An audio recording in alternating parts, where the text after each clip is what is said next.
ضروری اس طریقے سے تو نہیں ہے، لیکن نبی علیہ السلام نے اس چیز کو پسند فرمایا ہے۔ واجبیت کے درجے میں آپ کا حکم نہیں ہے لیکن پریفریبل ہے۔ اس کے پیچھے حکمت یہ ہے کہ جو نیو کمرز ہیں نا، ان کو پتہ چل جائے کہ فرض نماز قائم ہو چکی ہے۔ صحیح مسلم میں ایک حدیث ہے، ایک تابعی کہتے ہیں کہ میں حضرت معاویہ ابن ابی سفیان رضی اللہ تعالی عنہما کے ساتھ مقصورہ میں نماز پڑھ رہا تھا جمعے کی۔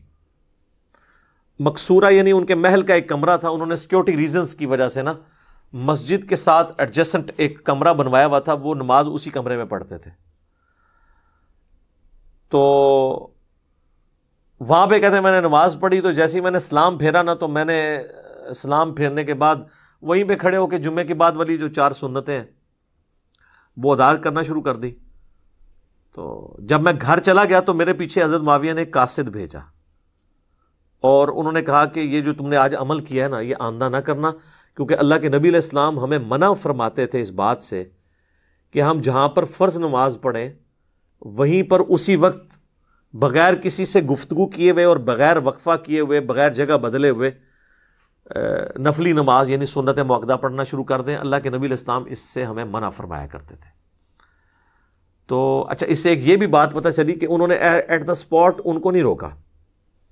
بعض اوقات نیگیٹو سائیکالوجی ڈیولپ ہو جاتی ہے، پیچھے سے بندہ بھیجا کہ آندہ یہ کام نہ کرنا۔ تو یہ ایک بڑا اچھا طریقہ ہے کسی کی غلطی پر اسے متنبع کرنے کا۔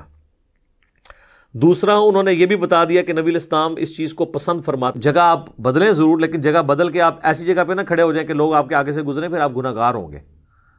ٹھیک ہے، اب کئی لوگ ہیں، آپ دیکھیں جمعے کی نماز کے بعد اکثر لوگ تو نکل جاتے ہیں، کئی لوگ گھر جا کے سنت پڑھتے ہیں، ظاہر سنت بھی ہے، تو وہ جو آخری صفوں میں ہوتے ہیں نا، وہ سیدھا کھڑے ہو کے سنتیں پڑھنا شروع کر دیتے ہیں۔ اب جو بیچارے نکلنے والے ہیں وہ پریشان ہو جاتے ہیں، یار انہوں نے کتنے سنت نیت کر دی۔ تو آپ کو اتنا سنتیں پڑھنے کا مسجد میں ہی شوق ہے نا، تھوڑی دیر انتظار کریں، اگلی صفوں والے نکل جائیں، پھر آپ سنت ادا کریں۔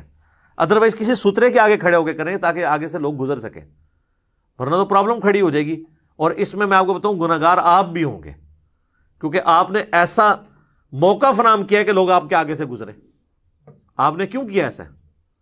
تو اب شکر الحمدللہ مساجد کے اندر ستروں والا اہتمام شروع ہوا ہے، اور کوشش کریں جگہ بدل کے ہی نماز پڑھیں، کیونکہ جس جگہ پہ آپ نماز پڑھیں گے یہ آپ کی قیامت والے دن گواہی دے گی آپ کی اس نیکی کی، اور سنت بھی ہے۔ البتہ اگر کوئی شخص جگہ نہ بھی بدلے گناہ گار نہیں ہوگا۔ یہ حکم فرضیت یا واجبیت کے اس میں نہیں ہے، بلکہ لوگوں کو متنبع کرنے کے لیے۔ بعض لوگ اس کو بڑا اسٹرکٹلی فالو کرتے ہیں، بلکہ ایون ہمیں تو یہاں تک ای میلز آئیں کہ جو اسلامی بہنیں گھروں میں نماز پڑھ رہی ہیں تو اب وہ جہاں انہوں نے فرض کے لیے مصلی بچھایا تو اب سنتوں کے لیے مصلی دوسری جگہ جا کے بچھائیں۔ وہ یہ بھی سمجھ رہے تھے جگہ بدلنا، وہ جگہ بدلنے کے پیچھے حکمت یہ تھی۔ آپ اس حکمت کو تلاش کریں جو حکمت بیان ہو رہی تھی۔ تو اسلامی بہنیں جہاں پہ پڑھ رہی ہیں وہیں پڑھتی رہیں، ان کے لیے جگہ بدلنا ضروری نہیں ہے۔ یہ تو مساجد میں جہاں پہ کمبائنڈ نماز ہے، تاکہ نئے آنے والوں کو پتہ چل جائے کہ فرض نماز کا پروٹوکول الگ ہے اور سنت نماز کا الگ ہے، تو وہ بھی جماعت کے ساتھ۔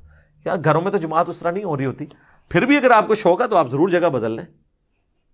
بعض اوقات جگہ ایسی تنگ پڑ جاتی، مجھے کئی جگہ جب کبھی امامت کروانی پڑے اور پیچھے اب لوگ جگہ تھوڑی ہے یا لوگ نماز پڑھ رہے ہیں، تو میں اپنے اسی امامت والے مصلی میں ہی تھوڑا رائٹ کارنر پہ یا لیفٹ کارنر پہ کھڑا ہو جاتا ہوں تاکہ وہ جگہ تھوڑی سی بدل جائے۔